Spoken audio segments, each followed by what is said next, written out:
There was a real clap. I didn't know we had a clapperboard. That's fantastic. Hello, George. How are you? You good? Pleasure. Yeah, thanks for coming in. No, thanks for having me. Oh, It's going to be good, this. Well, I hope. Well, you put us together, it's probably, It's probably a can't expect too much, can we? Recipe for disaster, I'd say. What have you been doing? Well, played a little bit, probably about half a season or so. Started to do some TV work. Like I was just saying, exploring different pathways, but it's been interesting. What, like life after golf pathways? Yeah, I mean, we'll come to a stage where, we're not going to do this indefinitely. And, what's happened in my life the last couple of years just makes you realize that golf has been the majority of your life, but it's not life as such, so. Yeah, nice. That's good. It's good. No, it's what about you? What have I been up to? Been all over the show. You're busy during Open Week. Yeah. Open was crazy. Yeah, that's my big week of the year. So that was good. Yeah. And then just travelling heaps. But it all sort of, once you get to the end of the season, it's kind of like. But then you get a bit of time to go home. Yeah, go home, go fishing, which is nice. Yeah, rest the legs. Have you been to New Zealand? Never. I mean, I've been to Australia since Rachel is from there, but I've never crossed over. Probably should. Yeah. South Island, right? Yeah. Oh, we've got to get you there for a fishing trip at some point. Yeah, I'd like that actually. Yeah, that'd be great. Ski in the morning and surf in the afternoon, right? Yeah, you can do it all. When you think about it, I don't think there's really a lot of places in the world where you can do that. Eh? Yeah, I haven't thought. I think it's because we're like quite skinny. Yeah. Tall and skinny. Yeah. It's not really what you're known for, and when you look at the All Blacks, so I don't really see a lot of skinny boys in there. Oh, that'd be good. That's good. What are your favourite movies? Can't go wrong with Big Lebowski, mate. What? Have you never seen The Big Lebowski? The Big Lebowski. You've never seen The Big Lebowski? No. Mate, you haven't lived. What? Gentlemen. What's The Big Lebowski about? Hello, mate. How are we? Hello, sir. You good? Yeah, you? Have you watched The Big Lebowski? Oh, a long time ago. What, just once? Well, it wouldn't be... I think I'm a bit young. Youngish? Oh, early dig. It's close. Give me a minute or two, mate. The Big Lebowski. No, you got to watch The Big Lebowski, man. Yeah, but what would it be? It'd be mid-80s, wouldn't it? I don't know. No. Big Lebowski is mid-90s, early 90s? Yeah, mid-90s. Yeah. Well, that just shows that, maybe I am quite young. Oh, shut up, please. Hanging out with you guys. All right, let's get cracking. I'm at right temperature now. About to get screwed over now. You don't have to. No, it's fine. I mean, in the end, there's still a golf tournament to play. What's his name? Main guy? Candy. Candy? No, who's the main guy in Lebowski? What, the name of the actor or the name of the character? Actor. Jeff Bridges. And is that door shut properly? Or? I've always wanted to do this. Hey? Yeah, it's... Wait, hold on. I want to get a video of you doing that.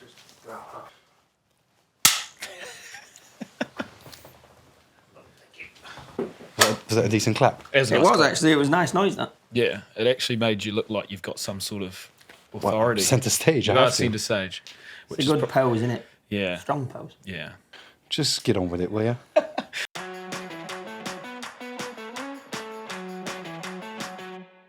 I got up at 7 a.m. and went for a run. I was still drunk and I was better. Yeah, went for a run. It was the easiest run I've ever done. Westy and I on stage, his mother was saying, "Yeah, it's the first time that my son has caddied for someone." I've had spells at the game where I've thought, right, I genuinely can't miss it. I'm playing really well. And then I've had times where you go to bed at night and you're nervous because you're like, well, I could still shoot 80 tomorrow. I probably should be satisfied, but I'm just not. Yeah, there's just a few bits that need to be, a few scores that need to be settled in my head. All right, well, the person in the main seat, Danny Willett. Danny, thanks for joining the Life on Tour podcast, courtesy of Buffalo Trace. Firstly, how are you? I'm all right. I'm all right, yeah. I obviously had a long time sitting at home and watching golf on TV when I was doing my rehab, and it was a lot more enjoyable than the last couple of months of been playing again. But I'm getting back into it. It's taking a bit more time than I thought, but nice to be back here at Wentworth. Great crowds, good buzz about the place. But yeah, just not quite been as I had imagined it in my head when I had the surgery a year ago, but there's still time. Yeah, nice. And I guess we better reference we are here at Wentworth. It's a glorious day. How's it to be on home soil and be finding your groove at a place where you've won before? Yeah, it's amazing. You know, we were off early this morning. Crowd's still buzzing out there. Golf course, pretty good this year. Bit softer than usual. Great field. Just nice to be here and to be playing and to be fit and not in pain. And just need to get the golf side a bit better. Nice. Well, we'll come to your injuries at some point, maybe after a few whiskies. But let's go back to, I guess, where it all started. How did you get into the game as a whippersnapper? Where did you find your first love of the game? Because your dad was a vicar, is that right? Yeah. And your mum was a maths teacher. Like, where does golf come from out of that? I don't know. They both played sport. My dad played handball at a pretty good level. My mum played volleyball at a pretty good level.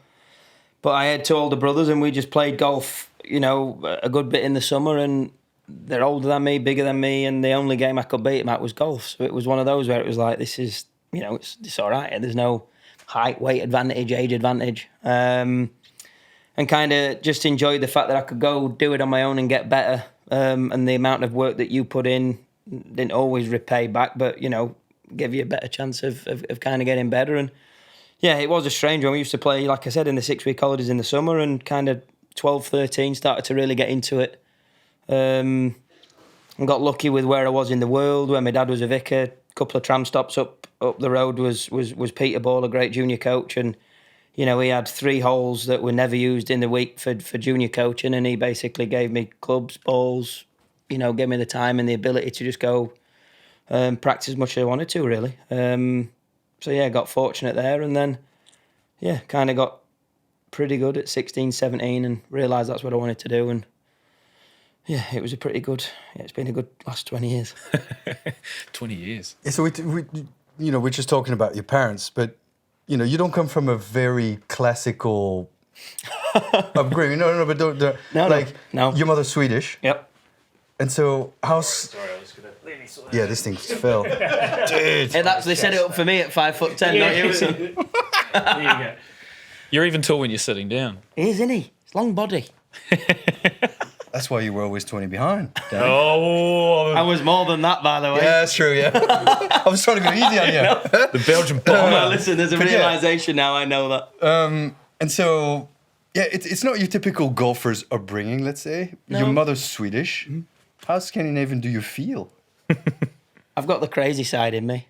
Nice. My granddad were Danish as well, so there's a little bit of mini Bjorn in, and then a bit of the OCD Swedish, from the Swedes, a bit of Henrik in there as well. It's dynamite combination. It is. It's a dynamite combination. And then my dad's a Scouser, so I'm a real good mix of a few good blends there. Yeah. So But you're Yorkshireman. Yes, through and through.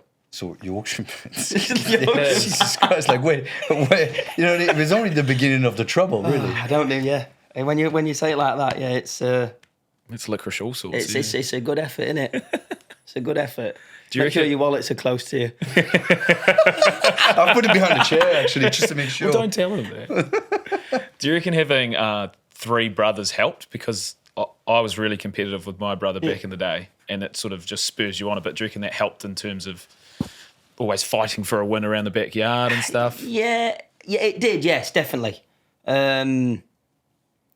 I think if I look at each aspect of my family when I was growing up, my brothers gave me the little bit of the competitive edge. My mum gave me probably the discipline area of being on time, being a teacher. Sorry, did you say being on time? Yeah, I mean, this was a different one. He'll tell you it's not his fault. Not my fault. Well, there you go, see? Professional golfers are good at finding excuses. Lasted longer than I thought it was going to last, this pro-am. Yeah. And then from my dad's side of it was just, and my mum and dad's side of it was just a complete, never a single ounce of pressure did they put on me to play golf. They were just happy that I found a game that I enjoyed and that I was passionate about. And it was me asking them, on a Saturday morning, can you drop me off at 7? Can you pick me up at 7? Have you got a £5 for lunch? Yeah. So completely the opposite to what I grew up. A few lads that I knew when I grew up, it was the parents saying to them, right, we're going to the course at 7. You've got this. I've booked your lesson here. Whereas my scenario was the exact opposite. And I think that, so yeah, from all the different aspects of it, I got the competitiveness of my brothers, and then I got, like I said, just mind blowing now when I realise I've got 2 boys and trying to ferry them around just to play football's carnage. So them, travelling all around the country for me, and not wanting anything back and just doing it because they saw that I enjoyed it. I think it was a really nice balance of everything that I got given. But yeah, not your normal. Yeah, but I mean, like, you said you have 2 boys. I have 2 boys as well. Like, it's all over the place and everything. But I mean, I've known you for over a decade now, and you're quite an intense person. I mean, but it's very difficult to get your attention when you're out there and you're doing what you do. You come across as somebody that's heavily involved and driven and almost have those, what's the name of these things that the Blinkers. racing horses have? Yeah. Blinkers, yeah. So are you as intense, or you can see that intensity in your kids? What it is? No. Not at all. Completely opposite, I would say. Yeah. When I'm at home, it's a completely different... Yeah, I don't know. It's a strange one. You've done it. You've played on tour. You've been really successful. You've now seen the other side of it. You're at home. When you're at home, they have no idea. My boys have no idea. They're still young enough. They're 8 and 6. They don't know what I've been able to achieve, why we are able to do the things we do. But that's, in the same token, I think that's amazing. They just want you at home. Trying to explain to them that you're going away for 2-3 weeks and why and what they're doing. And so now I think when I'm at home, I'm completely the opposite. It's more, I'll drop everything to make sure that I can be there at football practice or take them to football on a Sunday morning, because I know full well that, it's one of them things that you're never going to get back. That's why during the rehab, I had 7 months where I took them to every football practice, every football game on a Sunday. I didn't need to come back. I enjoyed being off actually and doing that, wrapping up one and watching it. So that's the enjoyable part of the rehab, is that all of a sudden you get to fulfill that parent, father... And completely with completely zero guilt, a bit like COVID. Sure. No guilt. There's nothing I could do. I was in a sling. There is nothing I could do. I knew that in the long run, this is for the next 10 years. So yeah, sometimes when we take weeks off or 2 weeks off because you're just a bit burnt out, you're a bit tired, there's still the back of your head. I'm terrible when it's like that. You're still thinking, should I have gone and played? Should I be there practicing? Should I be there doing this? Whereas, yeah, being off with the rehab, it was unreal. Just completely free and easy and me and nice and chilled. But coming back out on tour after that episode, which is quite enjoyable as a father, as a husband, like, how have you find your old identity again coming back out on tour? No, it's a bit different. It's a bit different. You're a bit fragile. You're a bit open to things. You never know how you're going to play, how you're going to feel. It's nice to see everyone. So you're chatting and saying everyone is. You're catching up. You haven't seen guys for a year. So it's taken a while to kind of get back to being where I want to be. I think just from what I've seen in the last 12 months since I've been off, the golfing world's got real competitive in loads of different ways. And I think that, you probably now, if I want a really good next 5-10 years, you've probably got to get back into being a little bit more intense and being a bit more on the ball with a few things. If I want to, try and push on again and compete in tournaments and in majors over the next decade. So, yeah, I've still got another while left with how the medical works. But I probably do need to get back to a bit more of that side. We've talked about your surgery in a bit, but like for those that are just tuning in, may not know what happened. Can you talk us through, I guess, briefly a synopsis of your injury and how you've got through it and what surgery you've had? Yeah, no, I've got a torn supraspinatus tendon. A torn what? Sorry, I don't. Is that Swedish or? That's actually still torn because there's no point in trying to repair that because the rotator cuff's strong enough that it's fine. So we've left that one. And there was a labrum tear, and they went in, and a doctor in Manchester, Len Funk, who does a lot of the rugby players, went in, and actually instead of finding one, they found two with cysts and stuff. So, instead of just a single labrum tear that they thought it was front and back, so it just took a bit longer to kind of heal up. Was that something that you had? Was it building up?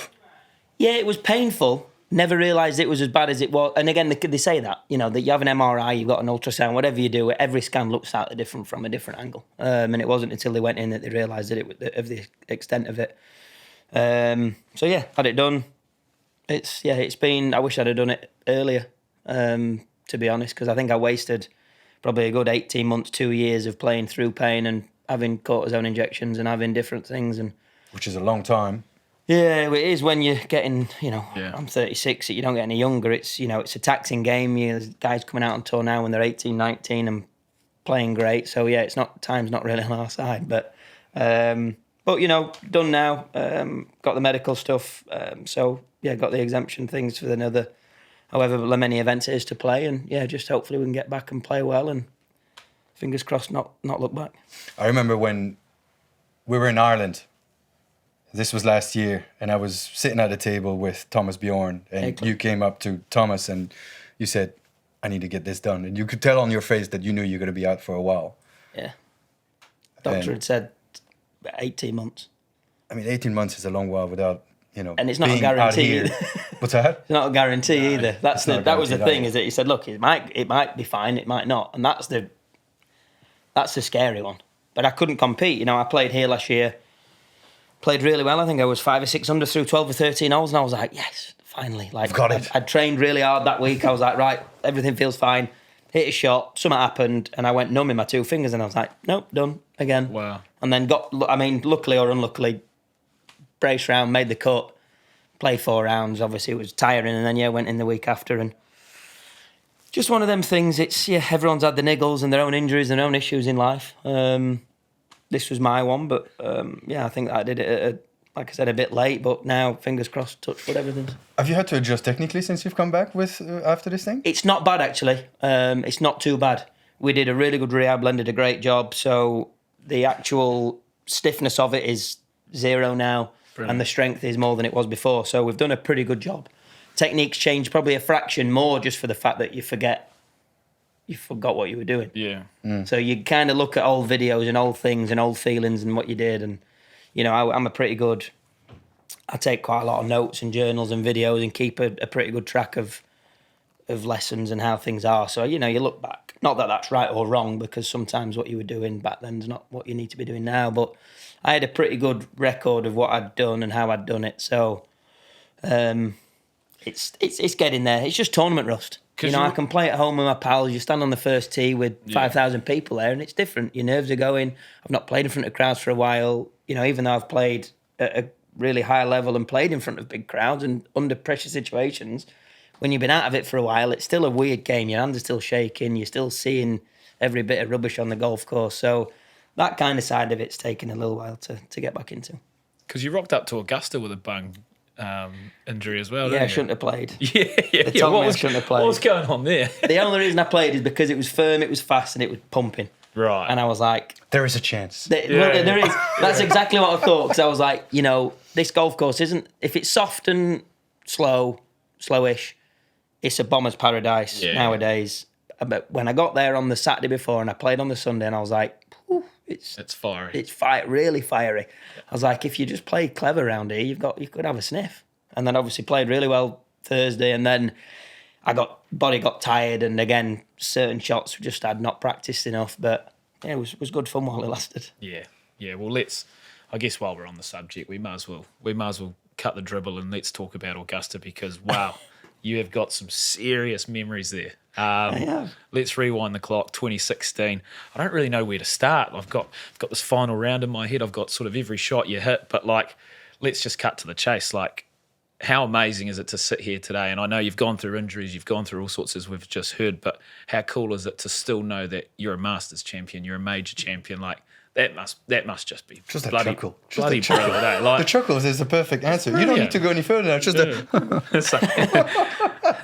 at you two. No, it's out of all the majors, the Open for obviously us British guys is amazing. Yeah. I think Augusta at the time when I won, I didn't realise how recognised it probably was worldwide for an Englishman or a Brit. I could talk you through almost every shot. Go on then. From the whole week of just certain things. But it is, isn't it? Everyone looks at Sunday or sees the back nine or sees the last few holes, and when it's your week, it's your week. I obviously got fortunate in the fact that I was putting pressure on Jordan, and then I got lucky that, that 12th hole, as when Tiger won, that 12th hole can kill people's days, weeks, lives. Not dramatic at all. Lives. But it's I don't know. Down to I've tried it in a cut and I've just cut one of the branches. It's bounced down. Didn't go in the hazard. Was able to chip out, make 5. On any other day when it's not your week, that might have bounced left, gone in. You might have made 7. Yeah. Just there's bits that you don't see that I know happened at the right time and the right moment that you need to win certain tournaments, and everything that week obviously fell perfectly into place. You mentioned Jordan, and full respect, the bloke's done very well, and at the time was defending champion. So not only is there a little bit of awkwardness? Not only is this bloke, he's lost the Masters essentially as well as you've won it. He's had to then put the green jacket on you in Butler's cabin. Yeah, it's a strange scenario, isn't which it? is awkward enough in that quiet little room with an interview and stuff. Luckily, it's Jordan. Yeah. And Jordan at the time was on an unreal roll. Yeah. And Jordan's a class act. So, it is harsh because it's literally 10, 12 minutes after we've finished. Yeah. I'd obviously had half an hour, 40 minutes. I'd been watching it and realised what was happening. And he literally came off. He's then got to get suited and booted and back down to Butler. So I do think it is a bit harsh in that scenario. You then fast forward it the year after when I'd missed the cut and I was sat there having a glass of wine on the balcony when Sergio was winning. So I had loads of time to actually sit there and enjoy it, and then actually 2 days. Sounds like 2 days. Sounds 2 like days you're drinking on the absolutely balcony. enjoy it. The vibe is a bit different. So you're absolutely hammered while handing over the green jacket. No, I was in good. No, I was Breaking in good, news. Breaking news. I was in good form. But again, because I was receiving the jacket, I had friends there. Obviously, Nick was at home because she was giving birth to Zach. Yeah. I had friends and family there, but when I was in there and I was able to see Sergio's family and Angela and everyone around, it was amazing. Nearly, I think I probably did cry. Just because you see, how much it means to not only Serge, but the family and everyone, and then actually really wanting, to put the jacket on a friend. Yeah. It was either Rosie or Sergio would have been, brilliant. Either would have been an unreal, would have been amazing to be able to do it too.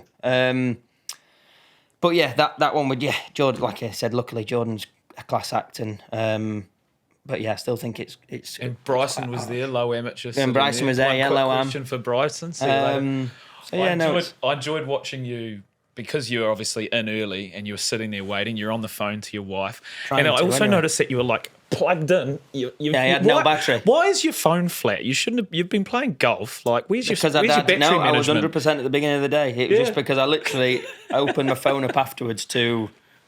Yeah, just went nuts. Chaos, and then it just went. Yeah. What was that 40 minutes because you hadn't won it, but you were a long way there for. Because then I was going. Smarty was in there. John Carr was there, one of the representatives that helped with the media and stuff. Who was a good friend, and we're watching it and you're seeing it, and in my head I'm like, right, well I've just birdied 13, 14. 15's a good chance, 16's that pin, 17's a good chance if you get a good drive away, 18's a great chance. So I'm in my head, I'm thinking, right, I think I can't remember, 2 or 3 in front. And I was like, well, I might still lose by 2 here. Yeah. If he goes on, he can settle himself down. Yeah. And it was just one of them, right, all right, well, he needs to do this. All right, well, if he does this. And then I think when he missed that one, he had a good chance on 16 that slid by. Yeah, the left to right slip. Yeah, and then I was in there thinking, right, well, he could still hold his second shot on 17. Yeah. And birdie the last and do whatever, and then he hit it in the bunker on 17. Bunker, med 5. And that was when he had to hold, I can't remember, he was either completely done or had to hold his tee shot on 18, and that's when Smarty came running in. Yeah. And then the rest is a little bit of a blur. Yeah. Yeah, what type still is. What type of it is, of course. Because it's been 8 years and it still is. Yeah, I guess Augusta's that kind of cool place where there's so many tunnels underground, there's lots of sneaky little stuff. What goes on when you win? Is there any sort of unknown places they take you? Is it wacky? There's more now. Obviously the media centre being in the tunnels under at the top of the range. When I was there, it was into the media centre. I think George is just talking about the wine cellar. Yeah. The wine cellar's brilliant. I'll take you down. You know me too well. They should give me a code now. Yeah. You give me my own thumbprint ID. Yeah. It is. It's obviously an old building with loads of different places. I don't know how much I'm allowed to tell you without being Yes. reprimanded. Oh, next there's no time I get cameras. No, there's no Yeah, we don't cameras want to on do that, do we? Yeah. But no, it's it's phenomenal. You then go at the end of the night. You've obviously got all the TV. You go into the members. The members have got a dinner.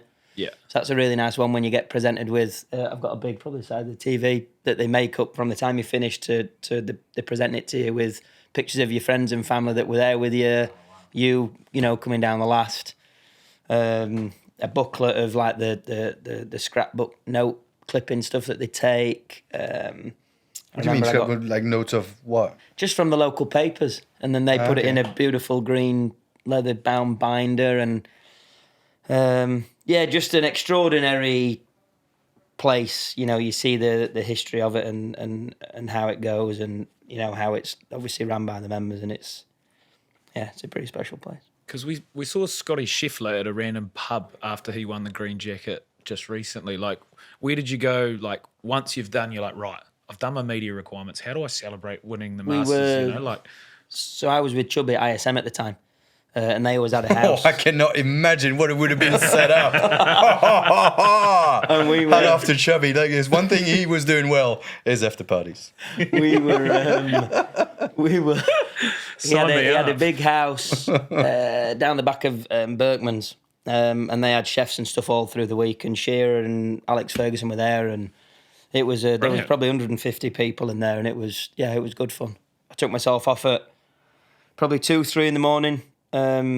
We'd had a good drink. I was there. My father-in-law. I had 6 pals that had all flown out. Just a brilliant. And then I had rented 2 houses just down the road. So we went back at the same time, and then I got up at 7 in the morning and went for a run. I was still drunk, and I was. Went for a run. I would still be sleeping. I was still pretty intoxicated, but I had so much adrenaline that I just. What was it run like? It was like I was floating on a cloud, to be honest. Oh my God! It was the easiest run I've ever done. It's not the safest place to run around. No, so and then I had a few more bits to do that morning, and then obviously I passed on a few of the things up in New York. Yeah. Nick had given birth. Zach was only like 12, 13 days old. So I just wanted to get home. And I'd always planned on having 4 weeks off afterwards. Oh, wow. So it ended up working out. It wasn't quite a quiet 4 weeks that I was imagining. No. It was still off. I was off for 4 weeks. That's outstanding. Just go for it was. I still get goosebumps. It's a long time ago now, but yeah, everything's still pretty vivid. It'd just be nice to. Well, when you say when you say your wife was back home, just giving birth, like kind of everything was happening at once. It was a mental part of your life. Mm-hmm. It's just like things sometimes just fall into place. Well, yeah, he was due on Masters Sunday. As he came 12 days early. Yeah, bless him, he listened. Yeah, oh nice. Well, yeah, thank God. Would you have come to the Masters? No. I told Nick I wasn't going to go, and she was saying she was fine, but yeah, it would depends on how he was. Depends if he was upside down or messing around or what he was doing. Zach, yeah. Geez, Zach, you are well done, mate. Little legend. Thanks for popping down early. Yeah, does he know he nearly effed it up? No, exactly. Any time he gets out of order, he'd be like, hey. If it had been his brother, he'd have definitely screwed it up. I know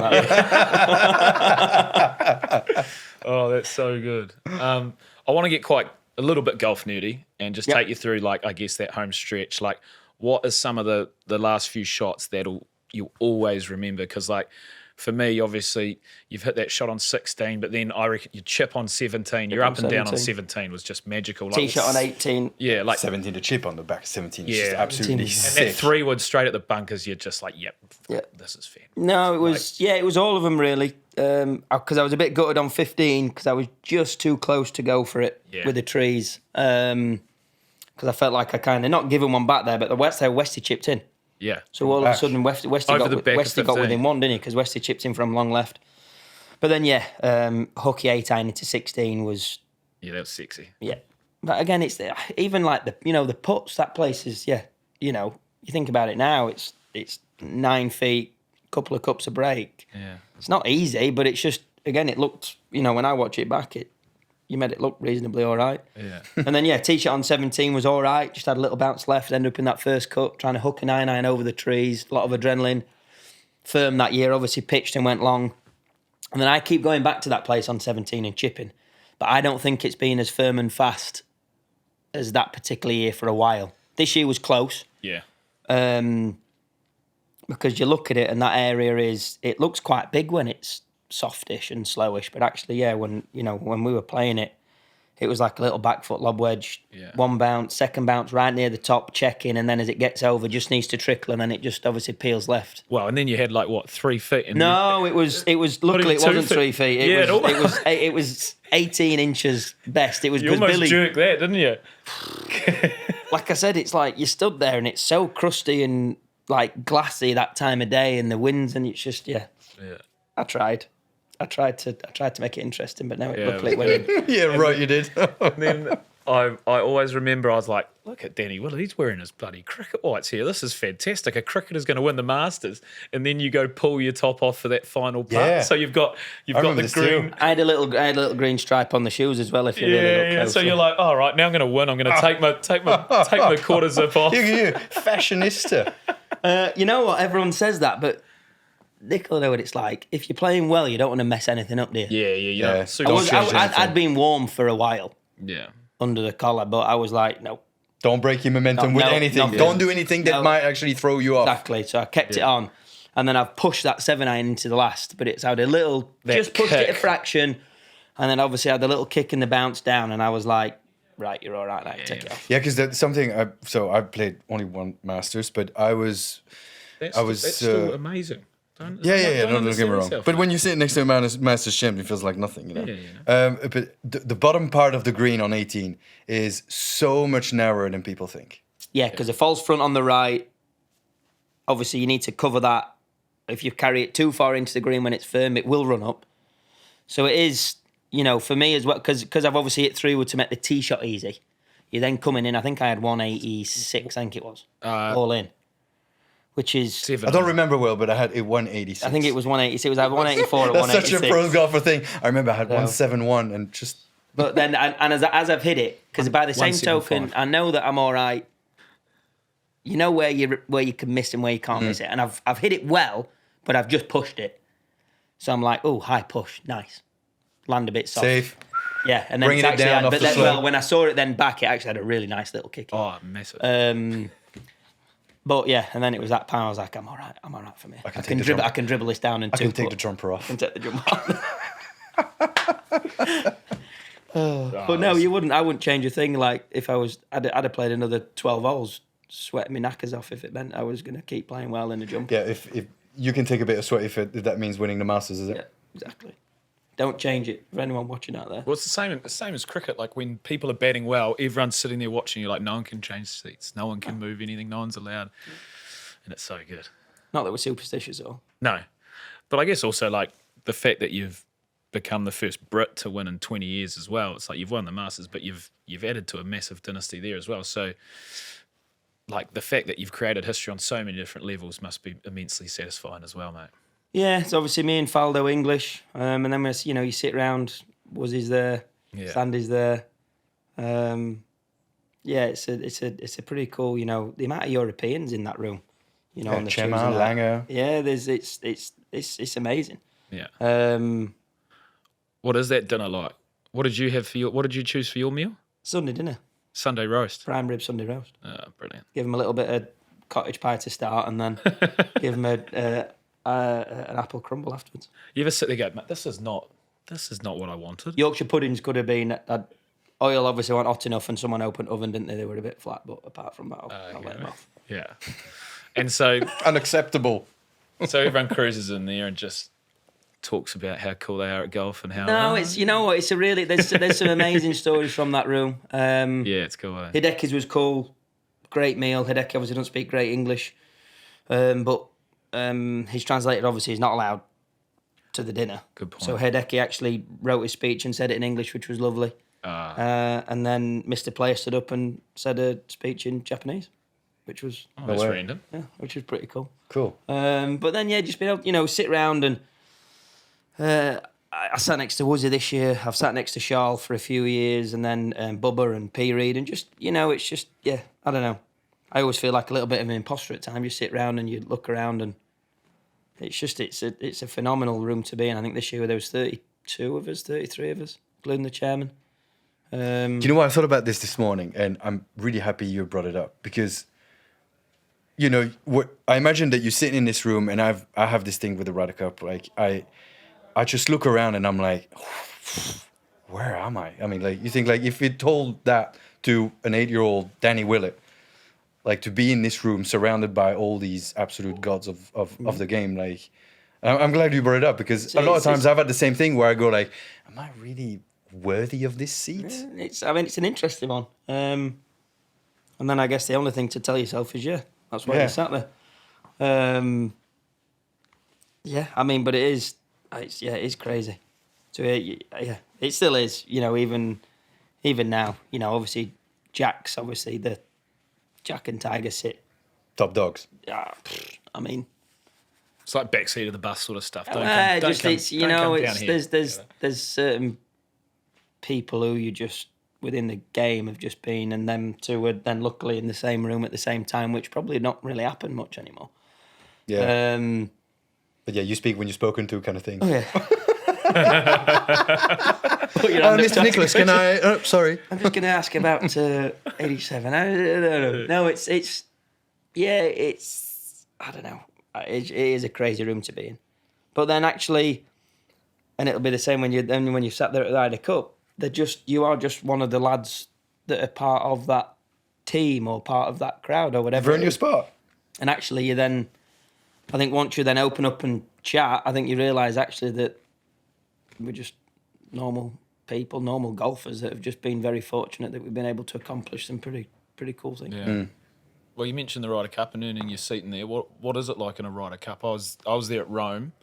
That was pretty fun. But I want to hear a little bit about Medinah as well, because that looked like a serious party. What do you want to know about the Ryder Cup as such, as the golf or the party? Is that the only thing you're interested in? Yeah. What makes you think I'm here for the golf? No, well, of course. I mean, like, Medinah was just absolutely crazy because of the way that it all happened. Because it was there, the last couple of hours on the Sunday, it was just absolutely crazy. Like, you couldn't have written a better story. And someone could have my story when I was sat in Dunvegan watching it.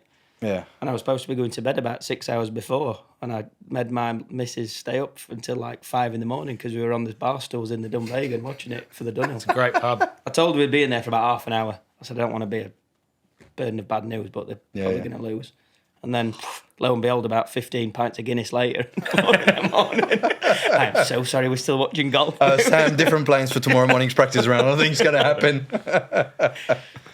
But yeah, it's just absolutely sick. It's absolutely sick. And the same thing that when Danny won the Masters, you just cannot come down from it because you're running on adrenaline and you can't go to bed. I think I slept for like 45 minutes and then got pulled into this plane. We kept going in the plane. I mean, it's just absolutely nuts. But again, it's afterwards you just think like I'm so glad I got to live it. No one will ever take it away from you, and you somehow have a little bit of ink in the history book, which is something to be incredibly proud of. Well, and a bit of ink to be proud of as well, is you got a point off Tiger, right? Yeah, well, I mean, Tiger and Stricker. I was helped by Lee Westwood, who his mother tells an amazing story. I haven't seen Westwood for a while, so I'm just going to go right in. And so I made 8 birdies and an eagle, and he only came in on one hole, and he had 12 feet for birdie to win the hole and left it short. And one day here at Wentworth, actually, we're doing this gig. I think it would have been the May after, because back then the PGA was in May.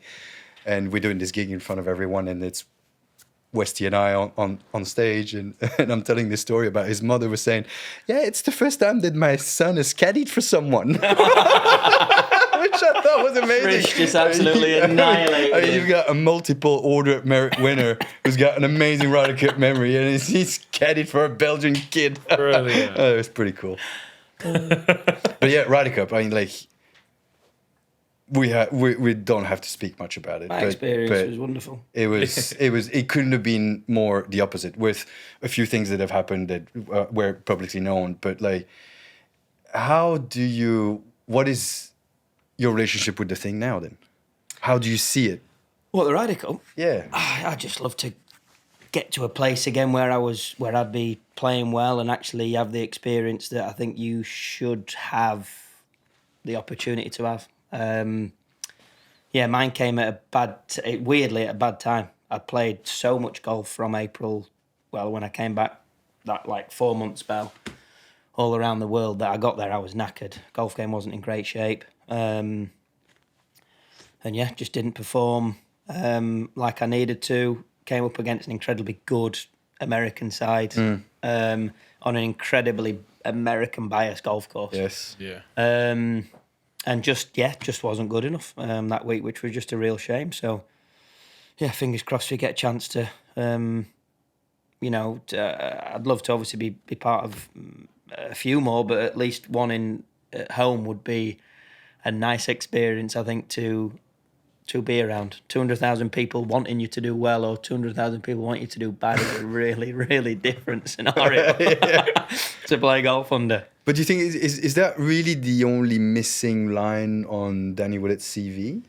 Yeah, it would be to have a successful one, but I mean, it's not that easy, is it? It's every 2 years. It's it's the top guys. It's a flick of a coin on how your team is. I think that 16 team that we had was a really strange team. We had a lot of rookies, 4 or 5 rookies, Sully, Woody, but 4 or 5 rookies would also never played in America. So it wasn't just 4 or 5 like the rookies that you've had the last few years. Yeah, they're not rookies as such. They've come out of college. They've played 3 or 4 years in college. They've played PGA Tour. They're far from being a rookie. Yeah. Whereas I think back in the day when I was there, a lot of the young European lads, like myself, we only played, World Golf Championships, majors. We'd not been over there loads. So to actually play, like I said, an American golf course that is that biased to hitting it that far back then, I just think that there was a few of us that were just not quite ready and not quite used to it. And again, we're going through that transitional period where some of the older boys weren't quite playing as well as, they'd have probably hoped either.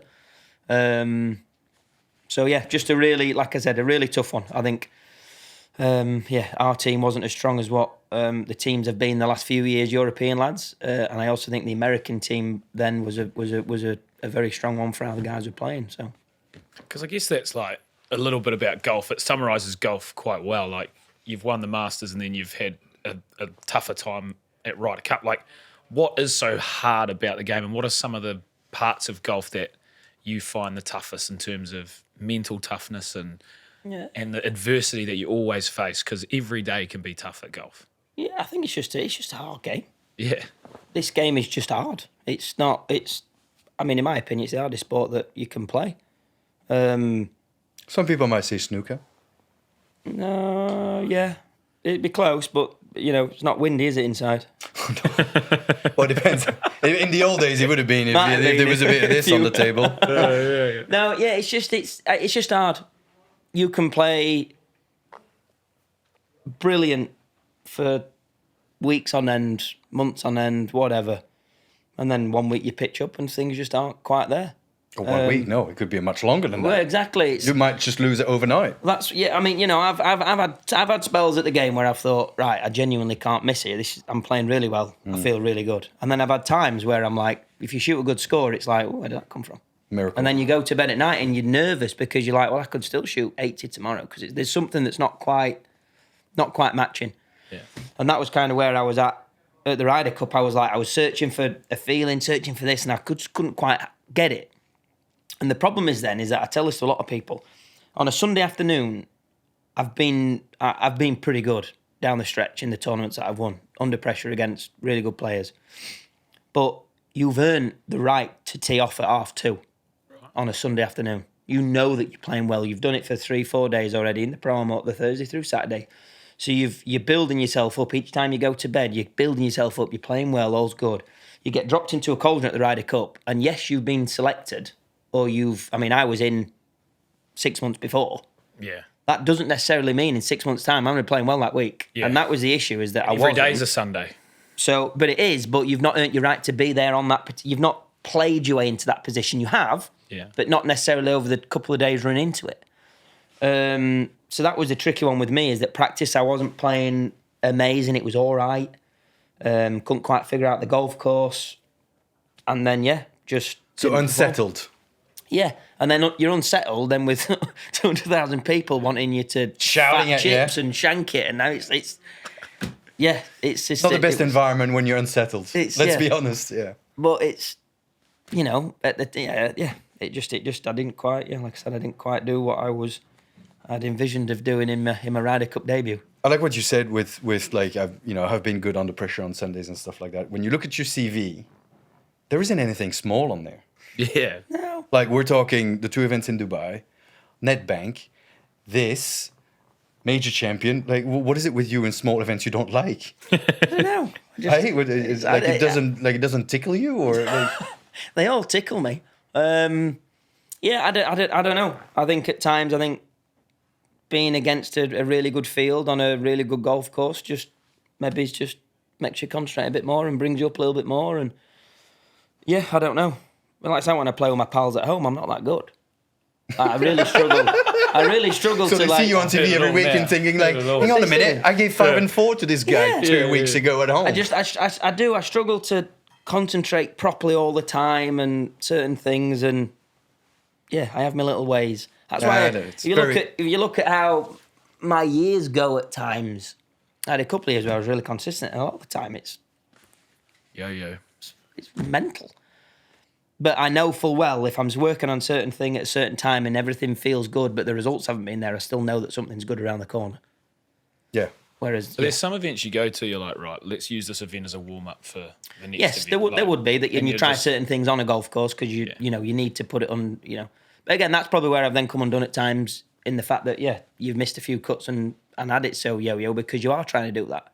Whereas some guys are like, right, no, I don't mind. I'd happily finish 40th this week, and sometimes I'd rather miss a cut and have a weekend at home and practice on it again and try and get it. Yeah, but it never goes to plan. No, it never does. You know what I mean? Like you could be working on something, all of a sudden you have a good week and you come here and you go meh.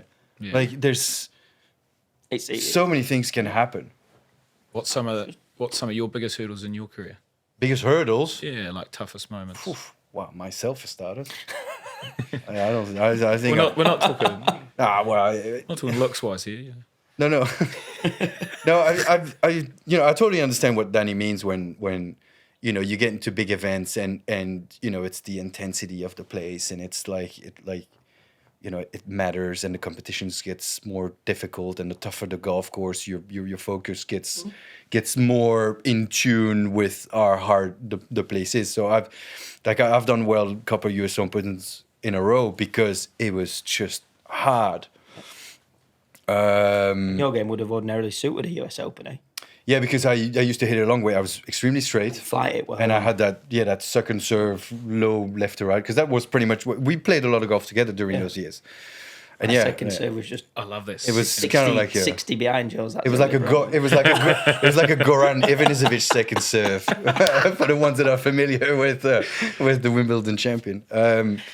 But what did I struggle with? I think I struggled, earlier when we talked about, the imposter syndrome or the imposter feeling. I come from a small country where I had to pinch myself constantly.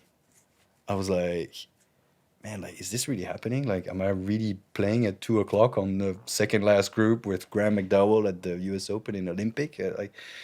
And as much as, I was extremely competitive and I was also good, but I just don't really think that I had the full package. Who would have been the Belgian golfer before you? Because I think what you've now done is obviously, I think you've now helped Peters, Dietrich, some of the guys, because they've obviously seen your success in Ryder Cups and in whatever, and in the European Tour. Who would it have been from Belgium that was there? I don't know. Is there a... There wasn't many. That's what I mean. But it is. But then you actually look, and you've probably helped them guys in. I think to a certain extent, yeah. From that, look at Denmark. Yeah. Thomas opening it up to then the Soren Hansen and the Soren Kjeldsen, and then the middle generation with the Ollesons. Yeah. And there was a few other guys there, and now Twinnies. Like a wave, just cleaning everything up. Oh God, Twinnies. But that's the thing about small countries. You need a trailblazer. You need somebody that carries the hope of the next generation. Yeah. There was one amazing golfer from Belgium, but he was a long time ago. Flory van Donk finished second at the Open twice, won about 30 or 40 times around the world in the 50s and 60s, and I never got to meet him. And then there was two iconic Belgian players from the late 90s, one Didier de Voet and Nicolas van Hoetegem, like that never exploded. But so I took on that role, and I took it proudly. But that's the thing when you come from a small country, you need to get out, and that's why I traveled to the UK and hung around. I mean, I'm probably one of the only continentals that can, hold court and talk with you guys, and I know what makes you take so well for it. I have no idea, but yeah, and I've really enjoyed traveling on my own and do the UK thing. I thought it was the best school as a young golfer. Yeah. How big's Belgium? Belgium's pretty small. Like, don't start laughing. We've got about, I think, 55 kilometers of coastline. As married to an Australian, she likes to remind me. Yeah. Very different there. Belgium is a pretty small country. Yeah. What, like 3 million, 4 million? Okay, can we just change subject? Well, that's a good thing. No, come on. I'm from New Zealand. Yeah, it's true. Very small. Yeah, we could have this conversation together, but Yeah. Both made good golfers. Yeah. We've had decent Your ones, rugby team's not as good. Rugby? I don't even sure we play rugby. No, I don't think you do. No. Neither's yours. Hey, Oh. let's not be silly about this. I'm out for that conversation. Yeah. Let's keep it civil. No, it is interesting, isn't it? Like, you look at and that's why I think that the Americans and stuff at times, the young lads do so well, because I think they've got so many older guys to look up to, Lead to by chat example. to Inspire. Inspire. So if we summarise everything and inspire, you're a Masters champion, but for the next chunk of your career, both of you think about your answer. We'll go to Teddy first. But, like, what do you want, I guess, your last few chapters of your book to be written like? What would satisfy you? What would be a nice roundabout way to look back on once you've retired and go, yep, that's what I've achieved? I don't know. I probably should be satisfied, but I'm just not. Well, then Back to the intensity that we spoke about earlier today. I should be able to just enjoy what you've done, but there's still something there that wants to compete at the highest level, because I know I can. I was there for a bit, didn't do it for long enough. When I get back to a place where I know I can get to that is competitive all around the world again, and compete in majors, and it's compete at tournaments, compete at great tournaments like this. There's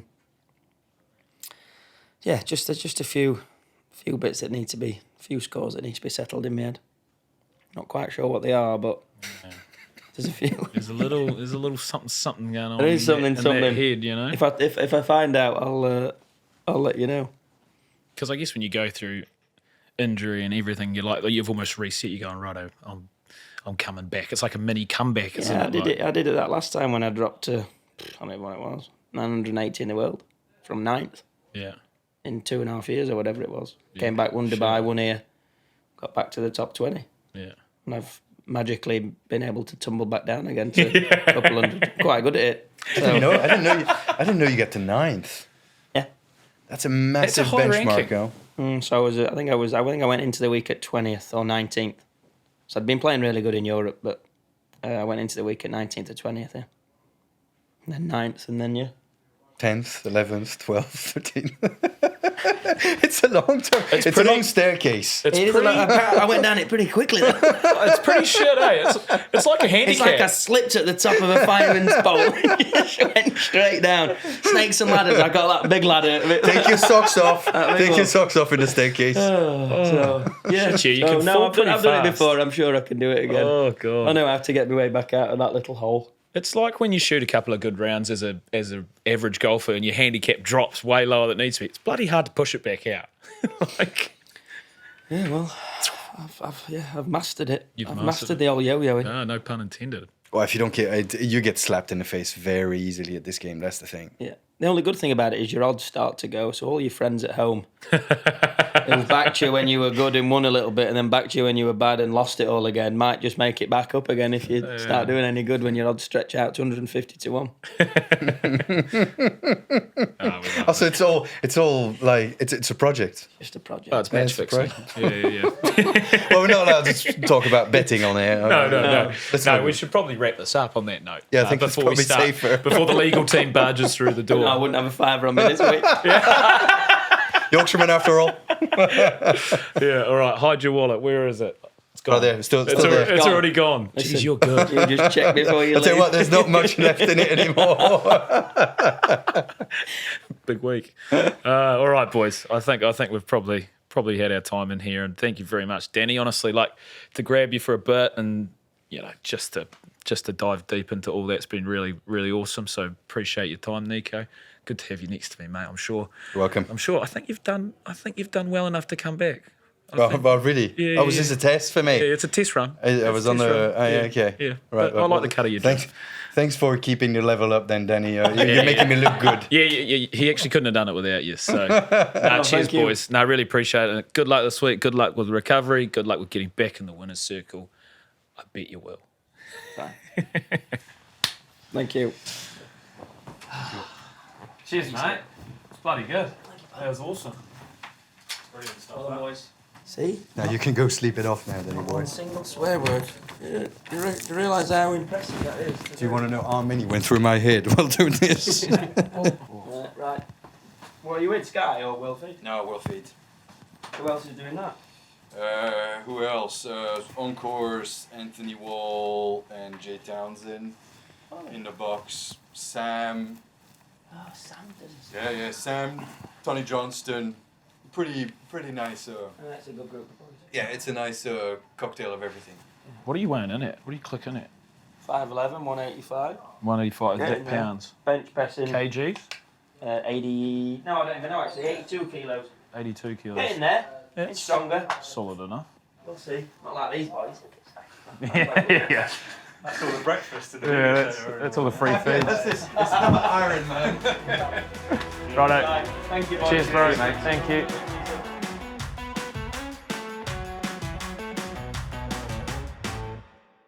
To watch another DP World Tour video, click here, and to subscribe, click here.